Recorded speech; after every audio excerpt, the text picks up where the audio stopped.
Hello everyone, तो हम आज बात करने वाले हैं पवन सिंह जी का एक बहुत ही बेहतरीन राम भजन के बारे में। जी हाँ, राम भजन के बारे में, जिसका पोस्टर आ चुका है और फुल वीडियो सॉन्ग का रिलीज डेट भी आ चुका है। और इस गाने को लिखे हैं विनय बिहारी जी। जी हाँ, इस गाने को विनय बिहारी जी लिखे हैं और इसमें म्यूजिक दिए हैं मधुकर आनंद जी। जी हाँ, मधुकर आनंद जी दिए हैं इसमें म्यूजिक, जो कि आपको स्क्रीन के ऊपर दिखाई दे रहा है। जिस सॉन्ग का टाइटल है प्रभु राम, जिसका टाइटल है प्रभु राम। और वीडियो में है पवन सिंह जी। जी हाँ, वीडियो में है पवन सिंह जी और इस गाने को गाए हैं सिर्फ पवन सिंह जी। इस गाने को सिंगर है पवन सिंह जी।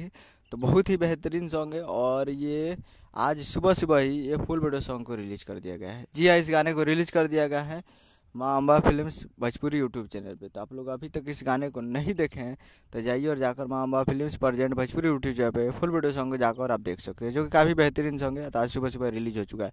जाइए और जाइए देखिए, राम भजन है। मैं इस तरह की वीडियो अच्छा लगा तो चैनल को सब्सक्राइब लाइक बस ताकि चाहिए लाल यादव जी और पवन सिंह जी का लेटेस्ट लाते रहे। वीडियो अच्छा लगा तो वीडियो को एक लाइक कीजिए और चैनल को सब्सक्राइब कीजिए।